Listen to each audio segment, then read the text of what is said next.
اعوذ باللہ من الشیطان الرجیم بسم اللہ الرحمن الرحیم قل من کان عدوا لجبریل، آپ فرما دیجئے جو شخص دشمن ہے جبرائیل علیہ السلام کا، فإنہ نزلہ، پس بے شک اسی نے نازل کیا ہے اس قرآن کریم کو، علی قلبک، آپ صلی اللہ علیہ وسلم کے دل پر، بإذن اللہ، اللہ تعالیٰ کے حکم سے، مصدقا، قرآن کریم تصدیق کرنے والا ہے، لما بین یدیہ، ان کتابوں کی جو اس سے پہلے نازل ہوئی ہیں، وہدی وبشری للمؤمنین، اور ہدایت اور خوشخبری ہے ایمان والوں کے لیے۔ من کان عدوا للہ، جو شخص دشمن ہے اللہ تعالیٰ کا، وملائکتہ، اور اس کے فرشتوں کا، ورسلہ، اور اس کے رسولوں کا، وجبریل ومیکال، اور جبرائیل اور میکائیل علیہ السلام کا، فإن اللہ، پس بے شک اللہ تعالیٰ، عدو للکافرین، دشمن ہے کافروں کے لیے۔ وَلَقَدْ أَنزَلْنَا إِلَيْكَ، اور البتہ تحقیق ہم نے نازل کی آپ صلی اللہ علیہ وسلم کی طرف، آیات بینات، صاف صاف آیتیں، وما یکفر بها، اور نہیں انکار کرتے ان آیتوں کا، الا الفاسقون، مگر نافرمان لوگ۔ اب کلما عاہدوا، اور جب کبھی وعدہ کیا انہوں نے، عہدن، کوئی وعدہ کرنا، نبذہ، پھینک دیا اس وعدے کو، فریق منہم، ان میں سے ایک فریق نے، بل اکثرهم لا یؤمنون، بلکہ ان میں سے اکثر ایمان نہیں لاتے۔ وَلَمَّا جَاءَهُمْ رَسُولٌ، اور جب آیا ان کے پاس رسول، من عند اللہ، اللہ تعالیٰ کی طرف سے، مصدق لما معہم، تصدیق کرنے والا ہے اس چیز کی جو ان کے پاس ہے، نبذ فریق من الذین، پھینک دیا ایک گروہ نے ان میں سے، اوتوا الکتاب، جن کو اللہ تعالیٰ کی کتاب دی گئی، کتاب اللہ تعالیٰ کی کتاب کو پس پشت پھینک دیا، وراء ظہورہم، اپنی پشتوں کے پیچھے، کأنہم لا یعلمون، گویا کہ وہ جانتے ہی نہیں۔ صدق اللہ العظیم۔ یہاں سے یہ ایک جگہ کا نام ہے فدک، وہاں پر یہودیوں کا ایک کالج تھا جس کا نام تھا بیت المدارس۔ ایک دفعہ حضور علیہ الصلوۃ والسلام اس کالج میں تشریف لے گئے کہ ان میں سے جو لوگ خود میرے پاس نہیں آتے ہیں، اور میں بھی تعلیم یافتہ لوگوں میں اپنا پروگرام پیش کر دیتا ہوں تاکہ حجت تمام ہو جائے اور کوئی یہ نہ کہہ سکے کہ ہمارے علم میں تھا ہی نہیں کہ آپ آئے تھے، کیا ہوا تھا۔ بہرحال اتفاق کی بات یہ ہے کہ جب آپ صلی اللہ علیہ وسلم وہاں اس جگہ پر تشریف لے گئے بیت المدارس میں، تو وہاں پر ابن سوریہ بھی وہاں پر موجود تھا۔ ابن سوریہ یہ یہودیوں کا ایک بڑا عالم تھا جو اس علاقے میں رہتا تھا، اور وہ ایک آنکھ سے کانا بھی تھا اور بڑا شریر قسم کا آدمی تھا، چونکہ اپنے مذہب کا جو بڑا پیشوا تھا، اور لوگ دور دراز سے اس کو ملنے کے لیے آیا کرتے تھے، تو یہ لوگوں کو بڑی الٹی سیدھی باتیں بتاتا تھا، اور اس طرح کی وہ باتیں بتا کر سکھا کر بھیجتا تھا کہ نبی صلی اللہ علیہ وسلم کے پاس جائیں اور اس طرح کے فلاں جو ہے نا جا کر سوال کریں۔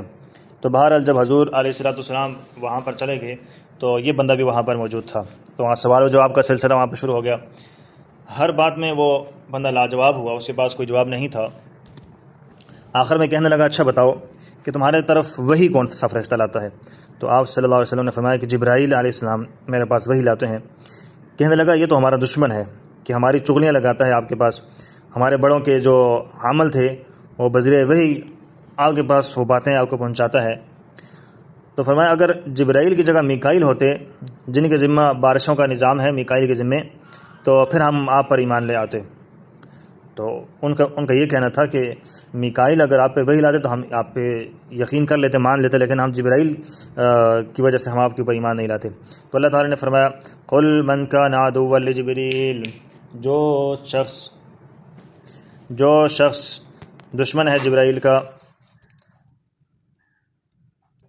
تو یہ جبرائیل، جبر کہا جاتا ہے عبد کو، بندے کو، اور ایل کا معنی اللہ ہے، تو جبرائیل کا معنی بنتا ہے جی اللہ کا بندہ، اور میکائیل کا معنی بھی اللہ کا بندہ، کیونکہ میک یہ عبد کو کہا جاتا ہے اور ایل اللہ کا بندہ۔ اس طرح اسرافیل بھی، اسرا تو یہ عبد ہو گیا اور ایل جو ہے نا اللہ، اسی طرح عزرائیل یہ بھی عبداللہ، اس کا معنی بنتا ہے اللہ کا بندہ۔ حضور علیہ الصلوۃ والسلام نے حضرت جبرائیل کو اصلی شکل میں 2 دفعہ دیکھا تھا، ایک دفعہ زمین پر دیکھا، اور دوسری مرتبہ معراج کی رات جو آسمانوں پر گئے تھے وہاں پر حضور نے ان کو دیکھا تھا کہ ان کے 600 پر تھے اور انہوں نے سارے افق کو گھیرا ہوا تھا۔ اور ان 2 مرتبہ کے علاوہ جب بھی حضرت جبرائیل تشریف لائے، یا تو حضرت دحیہ کلبی کی شکل میں یا پھر کسی دیہاتی کی شکل میں تشریف لاتے تھے، تو اس کے علاوہ حضور علیہ الصلوۃ والسلام نے حضرت جبرائیل کو ان 2 جگہوں کے علاوہ، وقتوں کے علاوہ نہیں دیکھا ہوا۔ بہرحال اللہ تعالیٰ فرماتے ہیں من کان عدوا لجبریل، جو شخص دشمن ہے جبرائیل علیہ السلام کا، فإنہ نزلہ، پس بے شک اسی نے نازل کیا ہے اس قرآن کریم کو، علی قلبک، آپ صلی اللہ علیہ وسلم کے دل پر، بإذن اللہ، اللہ تعالیٰ کے حکم سے۔ اس کے ساتھ کسی کی دشمنی کا کیا جواز ہے؟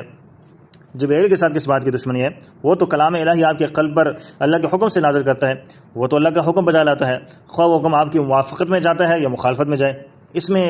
جبرائیل کا کیا قصور ہے؟ وہ تو محض سفیر ہے، ایک پیغام لے کر آنا جانا قاصد ہے، وہ صرف ان کا یہ کام ہے۔ اور عام طور پر جو بین الاقوامی قانون بھی یہی تھا اس وقت کا کہ سفیروں کو کچھ کہا نہیں جاتا تھا، بات سمجھ آ گئی نا؟ اس وقت کا بین الاقوامی قانون بھی یہی تھا کہ سفیر جو ہوتے تھے، جو پیغام لے کر آنے جانے والے لوگ ہوتے تھے، ان کو کوئی کچھ نہیں کہتا تھا۔ تو یہ بھی ایک سفیر ہیں، تو جب بین الاقوامی قانون بھی آپ کا یہی ہے تو سفیر کو کچھ نہیں کہتے، تو یہ بھی سفیر ہے، تو اس کے خلاف آپ کیوں ہیں؟ اس کے بھی خلاف نہیں ہونا چاہیے، اس کی مخالفت کس وجہ سے کرتے ہیں؟ حضور علیہ السلام کے پاس وہ آئے نا ثمامہ بن اسال اور عبداللہ بن رواحہ، تو حضور نے ان سے یہ فرمایا کہ تم کون ہو، کہاں سے آئے ہو؟ تو کہنے لگے کہ ہم یمامہ سے آئے ہیں۔ یمامہ جو ہے نا عرب کا ایک مشہور قبیلہ ہے، اس کا نام تھا، اور وہاں کے ایک بڑا رئیس تھا جس کو مسیلمہ کذاب، جو کہ خبیث یعنی کہ نبوت کا دعویٰ کرنے والا تھا۔ تو کہنے لگے کہ ہم یمامہ سے آئے ہیں، ہمارے نبی ہیں نا مسیلمہ نے بھیجا ہے، اس کا پیغام آپ صلی اللہ علیہ وسلم کو پہنچانے کے لیے آئے ہیں۔ تو اس نے کہا کہ تم میرے ساتھ صلح کر لو، اس طرح کہ مسیلمہ کذاب کہتا ہے، یہ سفیر کہنے لگے نا، مسیلمہ کذاب کی بات بتا رہے ہیں حضور کو کہ ہمارے ساتھ صلح کر لو، اس طرح کرو کوئی شہری علاقے کے تم نبی بن جاؤ اور دیہاتی علاقوں کا نبی ہم بن جاتے ہیں، یہ تم لکھ کے مجھے دو کہ جب آپ تم فوت ہو جاؤ گے، اگر یہ بات نہیں مانتے ہو کہ تم شہری نبی ہو جاؤ، میں دیہاتی نبی ہو جاتا ہوں، ایک بات تو یہ بات آپ تسلیم کر لو۔ اگر یہ بات تسلیم نہیں کرتے تو کم از کم آپ اتنی بات تسلیم کریں کہ یہ لکھ کر دے دیں کہ آپ کی وفات کے بعد پھر میں نبی ہوں گا اور آپ کا خلیفہ پھر میں بنوں گا۔ بہرحال حضور علیہ الصلوۃ والسلام نے ان سے پوچھا کہ وہ حقیقتاً سچ نبوت کا دعویٰ کرتا ہے اور تم اس کے ماننے والے ہو؟ تو کہنے لگے ہاں بالکل، ہم اس کو ماننے والے ہیں۔ ابو داؤد شریف کے اندر روایت ہے، حضور علیہ الصلوۃ والسلام نے فرمایا تھا کہ لولا ان الرسل لا تقتل لقتلتکما، بات سمجھ آ گئی؟ اگر بین الاقوامی طور پر یہ ہمارا قانون نہ ہوتا کہ قاصدوں اور سفیروں کو قتل نہیں کیا جاتا تو یقین مانو میں تمہیں ضرور قتل کر دیتا، اس قول کی وجہ سے، تمہاری اس بات کی وجہ سے کہ تم جو یہ کہتے ہو کہ مسیلمہ کذاب نبی ہے، کیونکہ ختم نبوت کا جو منکر ہوگا وہ قاعدے کے مطابق واجب القتل ہوتا ہے، کہ جو یہ کہے کہ ختم نبوت کو میں نہیں مانتا ہوں، حضور علیہ الصلوۃ والسلام کے بعد بھی نبی ہے، تو نعوذ باللہ اگر دیکھا جائے تو یہ واجب القتل ہے۔ تو ان لوگوں نے بھی اسی چیز کو، یہی بات ان لوگوں نے بھی کہی تھی کہ ہم اس نبی کو مانتے ہیں، تو مطلب کہ ختم نبوت کے وہ قائل نہیں تھے، واجب القتل تھے، لیکن اس وقت کا یہ قانون تھا کہ لولا ان الرسل لا تقتل لقتلتکما، قاصدوں سفیروں کو قتل نہیں کیا جاتا ورنہ تمہیں قتل کر دیا جاتا۔ بہرحال وقت گزر گیا، حضرت عبداللہ بن مسعود رضی اللہ تعالیٰ عنہ کوفے کے جب گورنر مقرر ہوئے، ایک دن کوفے کے چوک میں تشریف لائے، ایک آدمی کی طرف غور سے دیکھتے ہوئے کھڑے ہو گئے، حالانکہ کھڑے ہونے کا نہ ہی معمول تھا اور نہ ہی عادت تھی ان کی، اور نہ ہی اس طرح غور سے دیکھتے تھے۔ اچھی طرح قریب سے جا کر دیکھا اور فرمایا بھائی جان، یہ آپ کا نام کیا ہے؟ حضرت عبداللہ بن مسعود پوچھ رہے ہیں، ٹھیک ہے نا، اس بندے سے۔ اس نے بتایا کہ میرا نام عبداللہ بن رواحہ ہے۔ فرمایا تم حضور کے دور میں آپ صلی اللہ علیہ وسلم کی خدمت میں حاضر ہوئے تھے؟ یہی بات ہے؟ کہنے لگا جی ہاں میں تھا، اور میرے ساتھ ایک اور ساتھی بھی تھا، اور ہم اپنے نبی مسیلمہ کذاب کا جو ہے وہ پیغام لے کر آئے تھے۔ فرمایا اب بھی تم مسیلمہ کو نبی مانتے ہو؟ کہنے لگا جی ہاں اب بھی ہم اس کو نبی مانتے ہیں۔ حضرت عبداللہ بن مسعود نے اپنے کارندوں کو حکم دیا خذوہ، اس کو پکڑو، چنانچہ اس کو گرفتار کر لیا گیا۔ فرمایا اس وقت حضور علیہ الصلوۃ والسلام نے اس وقت جو ہے نا تو چھوڑ دیا تھا نا، تو میں کچھ بھی نہیں کہا تھا، وجہ یہ تھی کہ تو اس وقت قاصد تھا، سفیر بن گیا تھا، اور آج تو نہ قاصد ہے، کوئی سفیر نہیں ہے، اپنے اس گندے عقیدے سے توبہ کر لو ورنہ میں تیرا سر قلم کر دوں گا۔ اس نے کہا عقیدہ تو عقیدہ ہوتا ہے، اس کو کوئی چھوڑتا نہیں ہے۔ بہرحال جس طرح آج بھی قادیانی ہے، اپنے عقیدے سے پیچھے نہیں ہٹتے ہیں، تو عبداللہ بن مسعود نے اس کے سامنے کارندوں کو حکم دیا کہ سولی گاڑ دو۔ حالانکہ نہ تو اس کو ہتھ کڑیاں لگی ہوئی تھیں، نہ ہی اس نے بیڑیاں پہنی ہوئی تھیں، چوراہے پر اس کو سولی پر لٹکا دیا کہ جو شخص ختم نبوت کا منکر ہوگا اس کی سزا یہی ہے کہ اس کو سولی پر چڑھا دیا جائے۔ تو بہرحال یہ اپنے ذہنوں کے اندر اتنی بات یاد رکھیں کہ یہ سزا دینا حکومت کی ذمہ داری ہے، شریعت عوام کو اجازت نہیں دیتی، یہ بات غور سے سننی ہے۔ آج کل لوگ اپنے ہاتھوں میں اس قانون کو لے لیتے ہیں۔ سزا دینا کس کی ذمہ داری ہے؟ حکومت کی ذمہ داری ہے۔ شریعت عوام کو اجازت نہیں دیتی کہ جو کافر ہو، مرتد ہو، اس کو قتل کر دے اور چور کے ہاتھ کاٹ دے، اس کی اجازت نہیں دیتی ہے۔ اگر شادی شدہ ہے تو اس کو سنسار کر دو، یہ شریعت حکم دیتی ہے، لیکن حکومت کی ذمہ داری ہے۔ اگر غیر شادی شدہ زنا کر لیں جوڑا تو ان کو کوڑے مار دو، شرابی کو کوڑے مارو، عوام کو اس کی مجاز نہیں ہے۔ اگر خود کوئی ایسا کرے گا تو پھر وہ گنہگار بھی ہوگا، کسی غلط فہمی میں نہیں رہنا ہے۔ تو جبرائیل علیہ السلام تو سفیر ہیں، آپ صلی اللہ علیہ وسلم کے دل پر قرآن اتارتے ہیں اللہ تعالیٰ کے حکم کے ساتھ، مصدقا لما بین یدیہ، اس قرآن کریم تصدیق کرنے والا ہے ان کتابوں کی جو اس سے پہلے نازل ہوئی ہیں، وہدی وبشریٰ للمؤمنین،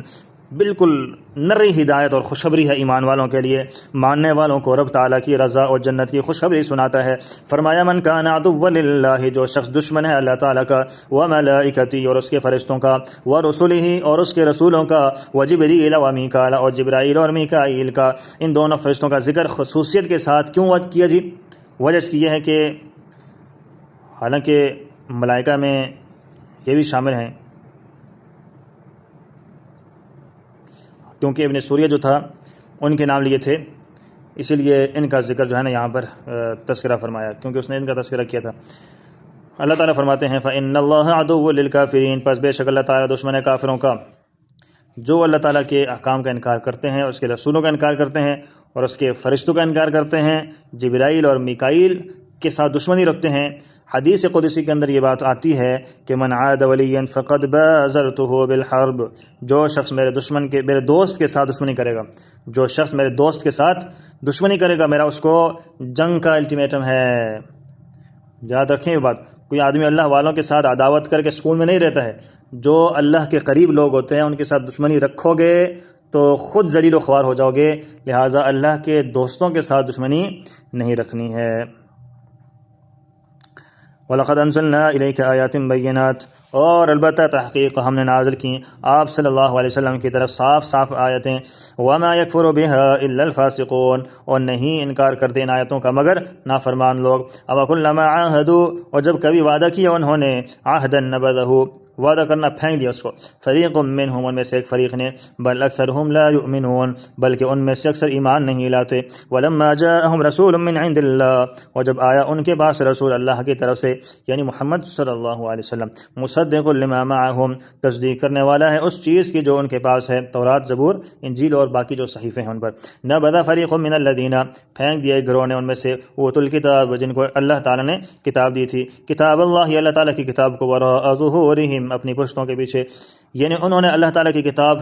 تورات سے روگردانی کی۔ اگر یہ لوگ اللہ تعالیٰ کی کتاب کو کسی درجے میں بھی تسلیم کرتے تو خود خاتم النبی صلی اللہ علیہ وسلم پر ایمان لے آتے، کیونکہ ان کی کتابوں میں آخری پیغمبر کا ذکر موجود ہے، لہٰذا انہوں نے اپنی کتاب پر ایمان نہیں لایا تو اس کتاب پر کیا ایمان لے کر آئیں گے۔ انجیل برنباس جو ہے اس کے اندر ذکر ہے، اور اسی طرح متی، لوقا، مرقس، یوحنا جو تابعی کے نام پر ہیں، تو ان کتابوں کے اندر موجود ہے تذکرہ کہ محمد الرسول اللہ، کہ محمد صلی اللہ علیہ وسلم اللہ تعالیٰ کے رسول ہیں۔ کأنہم لا یعلمون، گویا کہ وہ جانتے ہی نہیں، حالانکہ وہ جانتے تھے کہ اللہ تعالیٰ کی کتابیں ہیں اور ان میں یہ سب باتیں لکھی ہوئی ہیں، لیکن اس کے باوجود اپنے آپ کو اندھا بنایا ہوا تھا۔ اللہ سے دعا ہے کہ اللہ ہمیں پیغمبر پر جیسے ایمان لانے کی توفیق ہمیں پہلے بخشی ہے، اللہ ایمان لانے کی ہمیں توفیق عطا فرمائی ہے، اللہ ہمیں اس عقیدے کے اوپر قائم و دائم رہنے کی توفیق عطا فرما دے۔